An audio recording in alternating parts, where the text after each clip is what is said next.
পরে দেখাবো, যদি জামা কাপড় পরানো হয় তখন। না না ওটা উঠলে আর কিচ্ছু নেই।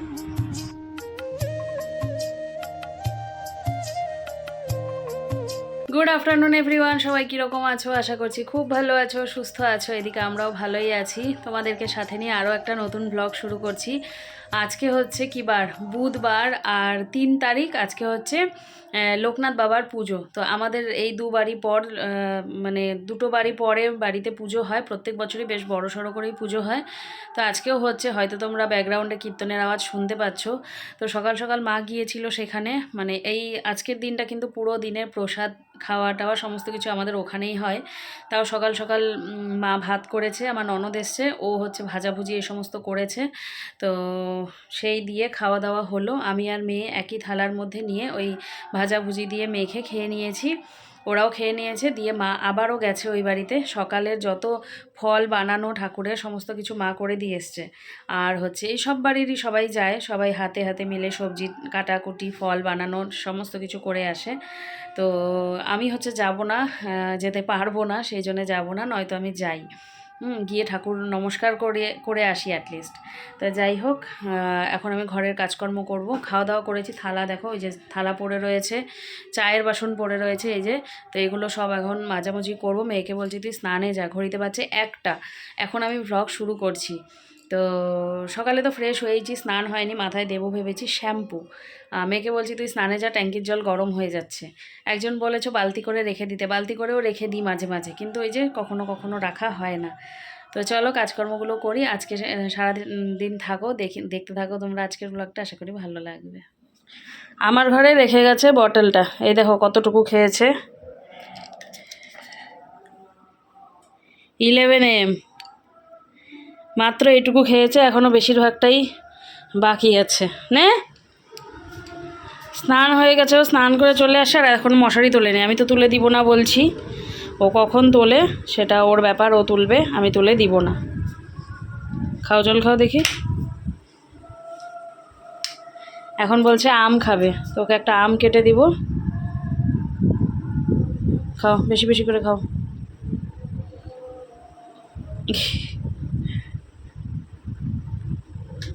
আমার ঘর আমি করে নিয়েছি পরিষ্কার, এই যে বিছানা তুলে নিয়েছি। ওই নাইটি দুটো ভাঁজ করতে হবে, বাইরে বারান্দা থেকে এনেছি, বারান্দাটাও একটুখানি পরিষ্কার করলাম জানো। আর বাইরে এত গরম, বাবারে বাবা, আর ভালো লাগছে না। এই যে ঝেড়ে টেড়ে একটু পরিষ্কার করলাম, এইগুলো সব একটু ময়লা হয়েছিল, পরিষ্কার করলাম। এখানে যে প্লাস্টিকটা ডিম শেষ হয়েছে, তো প্লাস্টিকটা রেখেছিলাম, মোটামুটি পরিষ্কার করে নিয়েছি। আর বাইরে কি রোদ দেখো।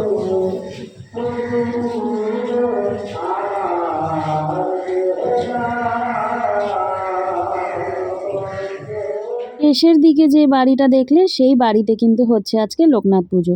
আর প্রত্যেক বছরই কিন্তু লোকনাথ পুজোর দিনটা আমাদের বাড়িতে এই রকমই কাটে। মানে আমাদের এই গোটা বাড়ির সবারই রান্নাবান্না বন্ধই থাকে, আর হচ্ছে ওখানেই প্রসাদ খাওয়া থাকে সারা দিনের। তো এদিকে দেখো আম কেটে দিচ্ছি, তোমাদের তো বললাম মেয়ে একটা আম খেতে চাইছে সেই জন্যে।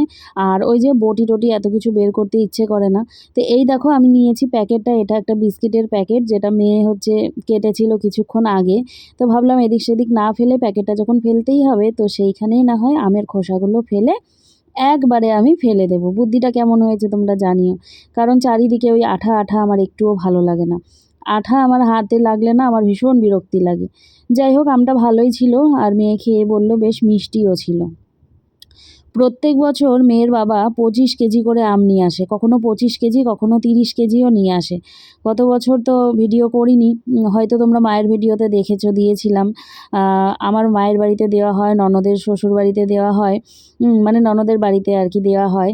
তো এদিক সেদিক দিয়ে খাওয়া হয়। আমাদের বাড়িতে যে ভাড়াটে থাকে, সেই ভাড়াটেদের ঘরেও দেওয়া হয়। তো তোমাদের মনে আছে কি না জানি না, তবে তখন হয়তো আমি ভ্লগ করতাম না। তো এই বছরে জানি না কি করবে। আসলে এতগুলো আম যখন নিয়ে আসে না, বেশ আমগুলো একটা দুটো করে পচতে শুরু করে। আর যে গরমটা পড়ে কি আর বলবো। এদিকে যখন আয়নাটা খুলছিলাম তখন মেয়ে মানে ক্যামেরার পেছনে দাঁড়িয়েছিল, তো বলছে তুমি জায়গাটা কেটে দিও। তা আমি আর কেটে দিলাম না, কারণ তেমন কিছু নেই কেটে দেওয়ার মতো। তো দেখো কবের থেকে আমি আমার সিঁদুর কৌটোর মধ্যে সিঁদুরটা ঢালবো ঢালবো করছিলাম, ঢালা আর হচ্ছিল না। আমার নিজেরই কেমন খারাপ লাগছিল, কারণ আমি লিকুইড সিঁদুর পরতে এখন খুব একটা পছন্দ করি না। তবে একটা সময় ছিল যখন আমি ভীষণ পছন্দ করতাম লিকুইড সিঁদুর পরতে। ওই একটা ডট কোনো রকম দিয়ে রাখতাম। আসলে শুনতাম যে এই গুঁড়ো সিঁদুরে নাকি চুল উঠে যায়, তো সেই জন্য ভীষণ ভয় পেতাম। এমনিতেই তো ওই গোনা গাঁথা কয়েকটা চুল, তাতেও যদি আবার পড়ে যায় তাহলে কীরকম হবে, আমার সারাটা জীবন কাটবে কী করে, সেই কথা চিন্তা করে ওই কপালের মধ্যে কোনো রকম একটা লিকুইড সিঁদুরের ডট একটুখানি দিয়ে রাখতাম। তবে এখন আমার আর ভালো লাগে না এটা, মানে হয়ে গেল, মানে বছরখানেক হয়ে গেছে আমার এটা বেশ ভালো লাগে গুঁড়ো সিঁদুর পরতে। তো এই কাজটা যখনই করি মেয়ের বাবাই কিন্তু করে দেয়, আর ও বেশ সুন্দর মতো করে দেয়, একটু এদিক সেদিক পড়ে যায় না। আর আমি যখনই কাজটা করতে নিই ব্যাস এদিক সেদিক পড়ে যায়। ফ্যানটা বন্ধ ছিল, তবে এসিটা চলছিল জানো, তো সেই জন্যে ওই যে হাওয়াতে গুঁড়োগুলো এদিক সেদিক ছুটছে আর কি। আমাদের ঘরটা দেখেছো, আমার রুমটা অনেকটাই ছোট, নিচে বসার তেমন জায়গা নেই, তো সেই জন্যেই এই বিছানার মধ্যেই সব কিছু নিয়েই বসতে হয়। আর নিচে ওঠা বসাও একটু কষ্টকর ব্যাপার, তো সেই জন্যও বিছানার মধ্যেই বসে পড়ি বলতে পারো।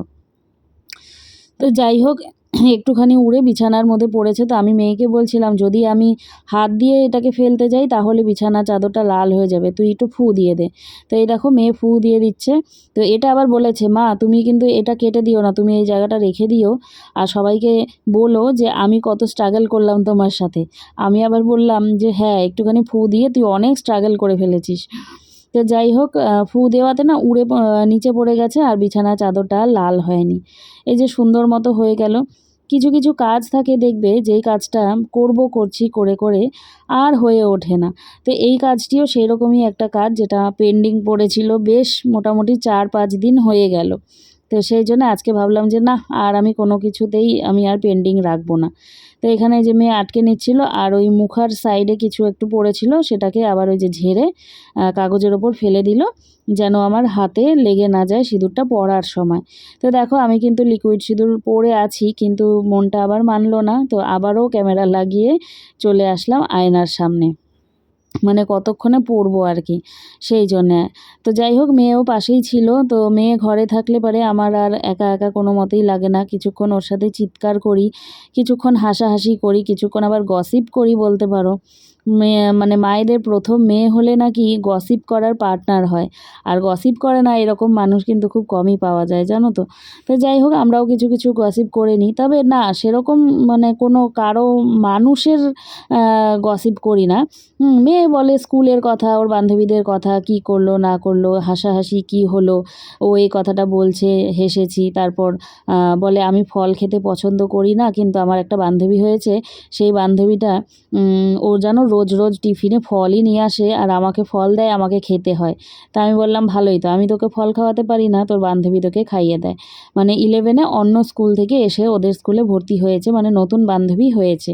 তো এই সমস্তই গল্প কিন্তু আমরা মা মেয়ে করতে থাকি, টিউশনে কি পড়া হচ্ছে না হচ্ছে এইগুলোই। বেলা অনেকটাই হয়েছে, 3টে বেজে পার হয়ে গেছে। আর আজকে আমি পুরো গরম জলে স্নান করে আসলাম, ট্যাঙ্কির জল এত গরম। বেশ কয়েকদিন থেকে আমি হচ্ছে লিকুইড সিঁদুর পরছিলাম, আমার না মনটা কেমন করছিল, খচখচ করছিল, মানে নিজের মুখটাই নিজে কেমন যেন ভালো লাগছিল না, মানে মুখটা যে একটা ফুটে ওঠার ব্যাপার সেটা হচ্ছিল না। তাই আজকে গুঁড়ো সিঁদুর পরলাম, সামনেটা মনে হচ্ছে একটু ব্যাকা হয়েছে। যাই হোক আজকে গুঁড়ো সিঁদুর পরলাম, আমার মনটা ভালো লাগছে। মেয়ে বলছে মা তোমাকে ভালো লাগছে। তো যাই হোক এবারে বসলাম, টিভির রিমোট নিয়ে বসেছি, একটু টিভিটা চালাবো। আর প্রসাদ তো ওই বাড়ির খাওয়া দাওয়া হবে আজকের, মানে দুপুরের। তো মা গেছে, এখন ভোগ হচ্ছে, আর ননদও গেছে, ননদের মেয়েকে নিয়ে ওরা। তো যখন ভোগ বিতরণ হবে বা কিছু হয়তো ফোন করবে, নয়তো আমার আর মেয়ের জন্য নিয়ে আসবে। এবারে দেখি ফোন করে যদি, তাহলে পরে ওই কুর্তিটা পরে চলে যাব।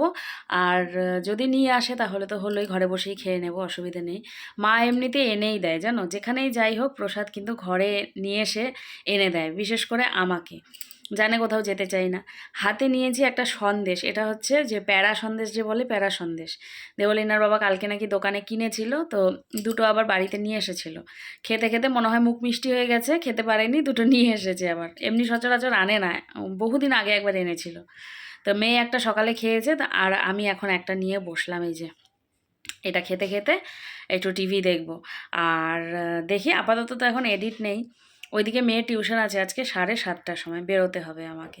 তো চলো পরে আবার আসছি তোমাদের সাথে কথা বলতে, আর কি যদি প্রসাদ আনে বা যাই তোমাদের সেটা দেখাবো। এ গিয়েছিল ওর ঠাম্মির সাথে পুজো বাড়িতে প্রসাদ খেতে। তো এই যে লোকনাথ বাবার মূর্তি বেশ সুন্দর সাজানো হয়েছে, আর এদিকে প্রসাদ খেতে বসেও পড়েছে। এগুলো আবার একটু ছোট ছোট করে ক্লিপ কিন্তু মেয়ে তোমাদের জন্যে তুলে নিয়ে এসেছে দেখানোর জন্যে। তো ভালো করেই প্রসাদ খেয়ে এসেছে, আর এই দেখো ওর ঠাম্মি আবার আমার জন্য নিয়ে এসেছে। তো একটু দেরি হয়েছিল আনতে, তো অন্ন নাকি শেষ হয়ে গেছিলো।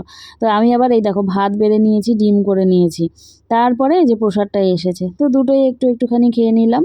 2000 years later.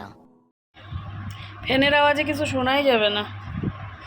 গুড ইভিনিং, অনেকক্ষণ আগেই তো বাড়িতে চলে এসেছি মেয়েকে দিয়ে, আর এসে মেয়ের ছুটিও হয়ে গেছে, ওর বাবা ওই দিক থেকে নিয়েছে, মানে 9টা বেজে পার হয়ে গেছে। এদিকে এত গরম, মুগ্ধকে নিয়ে যে কথা বলবো বা মুগ্ধকে দেখাবো তার উপায় নেই, ও রয়েছে খালি গায়ে, কারণ গরমে আর মানে ওকে রাখা যাচ্ছে না জামা কাপড় পরিয়ে, সেই জন্য আর দেখানোও যাচ্ছে না। এই যে এখানে আছে ওর মায়ের কোলে, দেখানো যাবে না, পরে দেখাবো যদি জামা কাপড় পরানো হয় তখন। না না ওটা উঠে আর কিচ্ছু নাই। 7:30টার সময় মেয়েকে টিউশন দিয়ে তো বাপের বাড়িতে গেছিলাম, আর মেয়ের ছুটি হয় ওই 9টা 15 নাগাদ। ততক্ষণে মেয়ের বাবা দোকান বন্ধ করে দেয়, তো দিয়ে মেয়েকে নিয়ে গিয়েছিল একটা মোবাইলের দোকানে। কারণ কি বলো তো, গতকালকে যখন বাবার বাড়িতে গেছিলাম বড় বৌদি বলেছিল একটা মোবাইল কিনে আনতে। তো দেবলীনার বাবা যেহেতু মোবাইলের বিষয়গুলো একটু ভালো বোঝে, তো মোবাইলের বিষয়টা বৌদি আবার ওকেই বলে, ওকেই দেখায়। তো সেই জন্যে মেয়েকে নিয়ে মানে টিউশন থেকে নিয়ে সোজা চলে গেছিলো মোবাইল কিনতে। তো সেখান থেকে মোবাইল নিয়ে এসেছে, আর এই দেখো মুগ্ধ এমনি কিন্তু ওর পিসুর কাছে যায় না, কিন্তু হাতে যখনই এই যে কিছু একটা প্যাকেট ট্যাকেট দেখবে তখন কিন্তু ব্যাস ওই দেখো কিভাবে যাবে। আর আমার খুব কষ্ট লাগছিল এডিট করার সময়, কত কষ্ট করে বেচারা হামাগুড়ি দিয়ে তারপরে ধরে ধরে দাঁড়িয়ে তারপরে কিন্তু প্যাকেটের কাছে শেষ অবধি পৌঁছাতে পেরেছে। আর দেখো হাত ছেড়ে দিয়েছে, ছেড়ে দিয়ে এই যে বসে পড়েছে। বাড়ির পাশে তো লোকনাথ পুজো ছিল, তোমাদের বলেইছিলাম, তো আমরা খেতে যাইনি, তবে মাকে বলেছিলাম প্রসাদ এনে রাখতে, তো মা এনে রেখেছে। এখানে রয়েছে পোলাও, এখানে একটু খিচুড়ি, এখানে আলুর দম, এখানে হচ্ছে একটু লাবড়া, এই নিয়েছি। আর এখানে পায়েস মিষ্টি আছে, চাটনিও আছে নেইনি, এদিকে ওর বাবাও বসেছে, আর ওইদিকে হচ্ছে দাদাকে মানে বিকিকেও দেয়া হয়েছে, পাঠানো হয়েছে। তো চলো এখন খেয়ে নিই। মশারিটা টাঙাচ্ছিলাম, তখনই হঠাৎ করে মনে পড়লো যে তোমাদেরকে তো গুড নাইট বলা হয়নি। এই যে দেখো 4টে কোণা টাঙিয়ে নিয়েছি, শুধু চারিদিকে গোজা বাকি।